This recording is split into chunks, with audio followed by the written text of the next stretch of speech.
Assalamu alaikum. Welcome to our online class. This is Mohammad Shumon Kabir, assistant teacher of Tumilia Boys High School. Today I would like to discuss about completing sentence.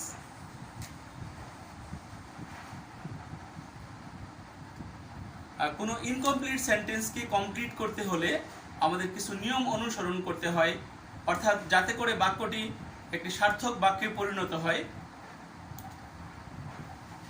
যদি কোনো incomplete সেন্টেন্সের মাঝখানে so that থাকে, অর্থাৎ so that মানে যাতে বা যে জন্যে থাকলে আমরা কিভাবে সেটা পরিবর্তন করব।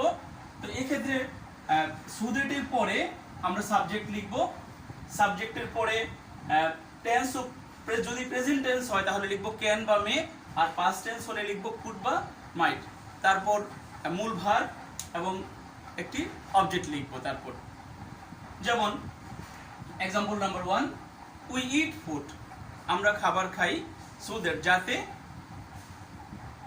উই ক্যান লাইভ, এবং যে বাক্যটা আমরা কমপ্লিট করব সেখানে একটি আন্ডারলাইন করে দিব। Example 2, they work hard in order that they can, যেহেতু সাবজেক্ট দে সেহেতু আমরা এখানে দিয়ে লিখব they can shine in life. Example 3, she went to book fair so that, যাতে যেহেতু সাবজেক্ট she আমরা এখানে she লিখব, she went past tense সেজন্য আমরা এখানে could লিখব, she could buy some books. Example number 4, they played well so that they could win the match. যদি কোনো বাক্যে সো ড্যাশ ড্যাশ দ্যাট থাকে, অর্থাৎ সো এর পরে ড্যাশ তারপরে দ্যাট, এরকম বাক্য থাকে, তাহলে স্ট্রাকচারটি হবে সো না সাবজেক্ট, তারপরে হলো সো, তারপরে অ্যাডজেক্টিভ, তারপরে দ্যাট। দ্যাটের পরে আমরা প্রথম বাক্যটির সাথে মিল রেখে, অর্থাৎ ফলাফল স্বরূপ একটি বাক্য লিখব। যেমন হি ইজ সো ডাল দ্যাট, সে এত বোকা যে he can not understand any simple matter. He is so dull that he cannot understand any simple matter. The man was so weak that, লোকটি এত দুর্বল যে, অর্থাৎ তোমাদের একটা বিষয় মনে রাখতে হবে যে এই সো এর পরে কি একটা অ্যাডজেক্টিভ থাকবে, অ্যাডজেক্টিভের পরে একটা দ্যাট। তো the man was so weak that, লোকটি এত দুর্বল ছিল যে, যেহেতু প্রথম ক্লজটি হলো পাস্ট টেন্স, তাহলে যদি প্রথম ক্লজটা পাস্ট টেন্স হয় তাহলে পরবর্তী ক্লজটাতে আমরা কুড লিখব, কুড বা কুড নট সেন্টেন্সের ভাগ অনুযায়ী। তাহলে the man was so weak that, লোকটি এত দুর্বল ছিল যে he could not move, যাতে সে নড়াচড়া করতে পারে না।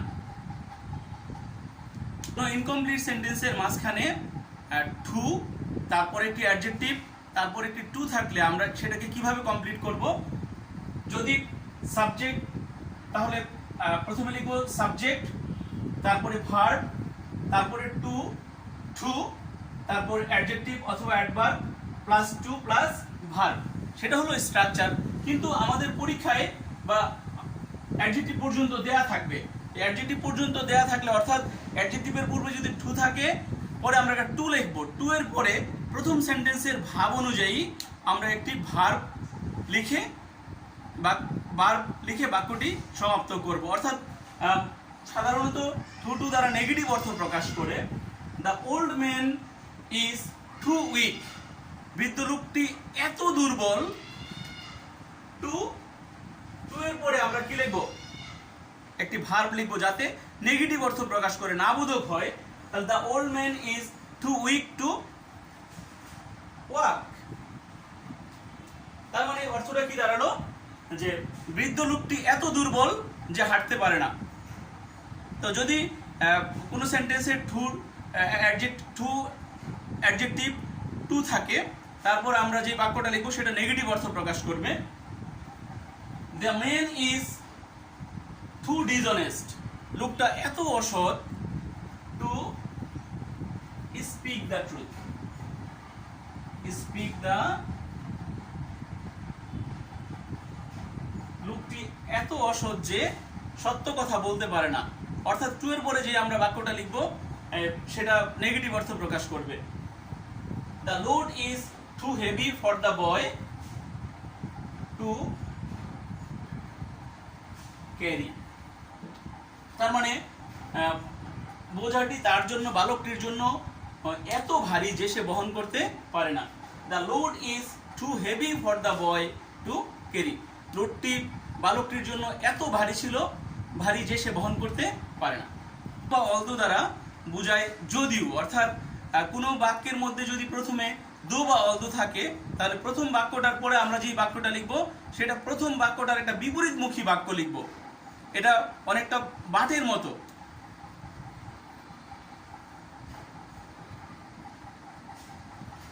দো দ্য ম্যান ইজ পোর, যদিও লোকটি গরিব, তাহলে প্রথম বাক্যটার একটা অপোজিট বাক্য আমরা লিখব, হি ইজ অনেস্ট লিখতে পারি, হি ইজ হ্যাপি লিখতে পারি। অর্থাৎ প্রথম বাক্যটার উল্টা। দো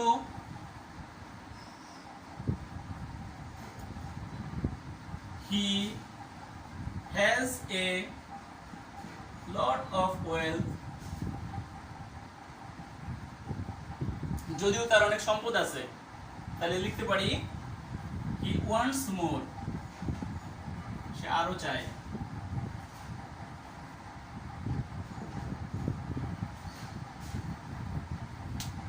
যদি কোনো সেন্টেন্সের মাঝখানে বা প্রথমে, যদি কোনো সেন্টেন্সের প্রথমে সিন্স বা অ্যাজ থাকে, অর্থাৎ সিন্স বা অ্যাজ দ্বারা যেহেতু বোঝায়, তাহলে আমরা পরবর্তী বাক্যটা লিখব যেটার দ্বারা কি একটা ফলাফল বোধক একটা বাক্য। যেমন প্রথমটা দ্বারা সিন্স অ্যাজ দ্বারা কারণ বোঝায়, তাহলে কারণের পরে দ্বিতীয় বাক্যটা আমরা লিখবো যাতে একটা ফলাফল, যে প্রথম ঘটনাটার পরে কি ঘটেছিল সেই জাতীয় একটা বাক্য লিখবো। এবং এক্ষেত্রে যদি প্রথম ক্লজটা প্রেজেন্ট হয়, পরবর্তী ক্লজটাকে আমরা প্রেজেন্ট টেন্সে পরিণত করব। আর প্রথম ক্লজটা পাস্ট টেন্স থাকলে পরবর্তী ক্লজটাও পাস্ট টেন্স হবে। এই বিষয়ে আমাদের সতর্ক থাকতে হবে। সিন্স হি ওয়ার্ক হার্ড, তাহলে যেহেতু সে কঠোর পরিশ্রম করলো, তাহলে হি শোন ইন লাইফ, তাহলে হি শোন ইন লাইফ এই বাক্যটা হলো প্রথম সেন্টেন্সটার ফলাফল। সিন্স হি ওয়ার্ক হার্ড, যেহেতু সে কঠোর পরিশ্রম করেছিল সেহেতু সে উন্নতি করলো। ইজ ইল, যেহেতু সে অসুস্থ, he can not go to market. অর্থাৎ আমরা দেখতে পাচ্ছি যে এস বা সিন্স দ্বারা প্রথমে যে সেন্টেন্সটা শুরু হয় সেটা দ্বারা কারণ বোঝায়। তাহলে কারণ হলে যে প্রথম সেন্টেন্সটার এই কারণে এটা হয়েছে, যেমন he is ill, as he is ill, যেহেতু সে অসুস্থ সেহেতু সে বাজারে যেতে পারে না। Since he work hard, he shone in life.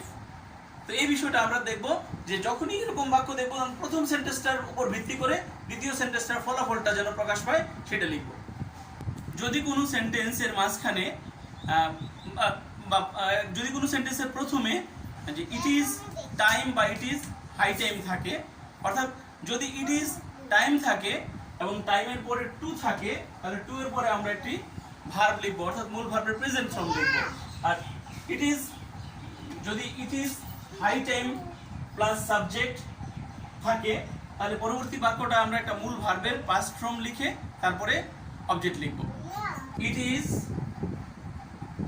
Time to, তারপর আর কিছু নাই।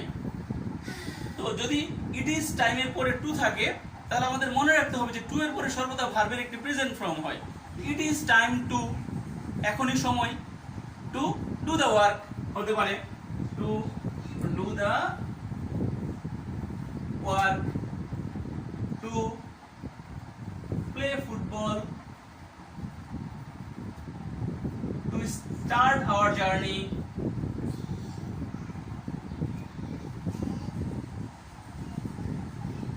অর্থাৎ ইট ইজ টাইমের পরে যদি টু থাকে, টু এর পরে আমরা সেন্টেন্সের ভাব অনুযায়ী যে কোনো একটি প্রাসঙ্গিক ভার্ব লিখবো, অর্থাৎ মূল ভার্বের প্রেজেন্ট ফর্ম থেকে বাকি অংশ লিখবো।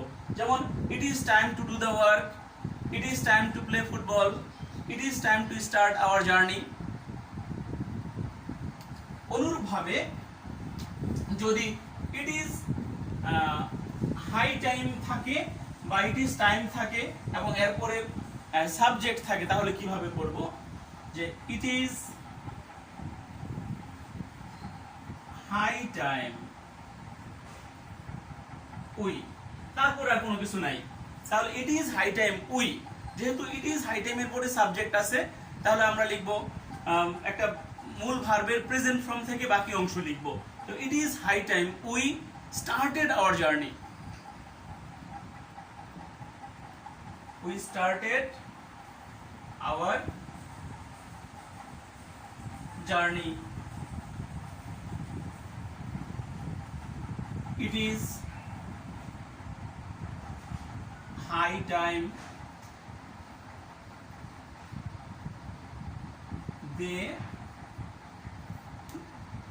lived unitedly. তো এক্ষেত্রে আমাদের এই বিষয়টা মাথায় থাকতে হবে যে ইট ইজ টাইমের পরে যদি ইট ইজ টাইম বা হাই টাইমের পরে সাবজেক্ট থাকলে, তো সাবজেক্ট থাকলে সাবজেক্টের পরে আমরা মূল ভার্বের পাস্ট ফর্ম লিখব, তারপরে অবজেক্ট লিখব, যাতে করে একটি সার্থক বাক্য হয়। যদি কোনো সেন্টেন্সে আমরা নো সুনার হ্যাড দেখি তাহলে আমরা লাস্টে দেন লিখব, এবং যদি কোনো সেন্টেন্সে আমরা স্কার্সলি হ্যাড দেখি তাহলে মাঝখানে আমরা হোয়েন লিখব, এবং হার্ডলি হ্যাড থাকলেও হোয়েন লিখব।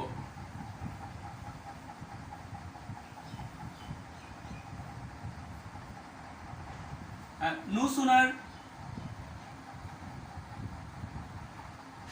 হ্যাড উই রিচড, কি করলা? No sooner had we reached the station, তো যেহেতু no sooner had আছে, তো no sooner had থাকলে মাঝখানে আমরা একটা then লিখব।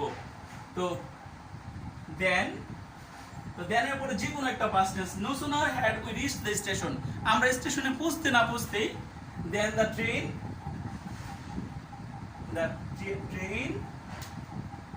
arrived.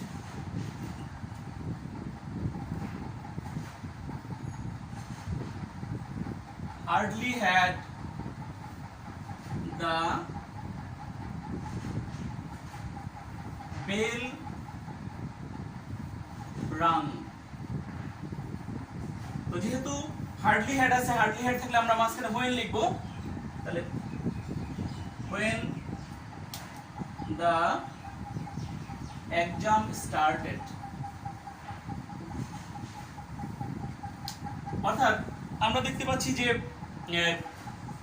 নো সুনার হ্যাড এর পরে আমরা একটি দেন লিখলাম এবং দেনের পরে একটি প্রাসঙ্গিক পাস্ট টেন্স আকারে একটি সেন্টেন্স লিখলাম।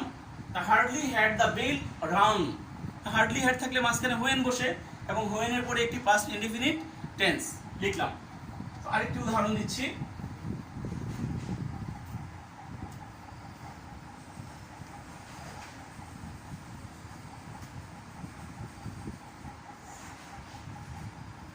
Scarcely had the thief seen the police,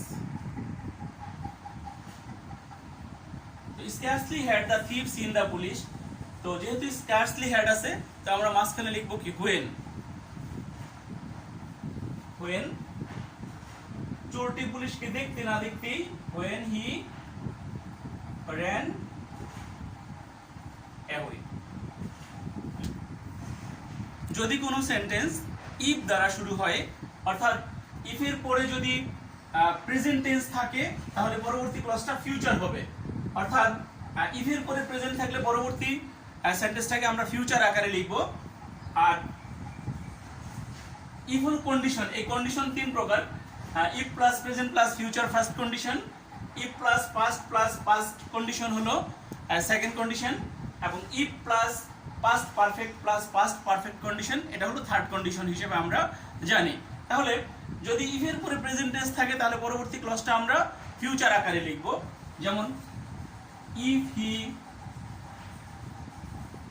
works hard, যদি এরকম থাকে ইফ হি ওয়ার্কস হার্ড এটা হলো প্রেজেন্ট টেন্স, তো প্রেজেন্ট হলে পরবর্তী সেন্টেন্সটা আমরা ফিউচার আকারে লিখব। তাহলে হি উইল শাইন ইন লাইফ। অনুরূপভাবে আমরা দ্বিতীয় বাক্যটা লিখি, যদি এরকম হয় if he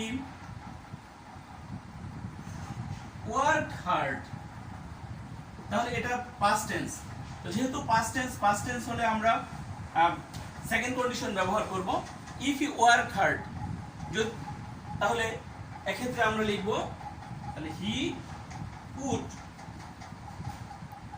shine in life. অর্থাৎ প্রথম ক্লজটা প্রেজেন্ট হওয়াতে আমরা লিখলাম he will shine in life will, এবং দ্বিতীয় সেন্টেন্সটাতে আমরা লিখলাম if he work hard he would shine in life. Third condition if he had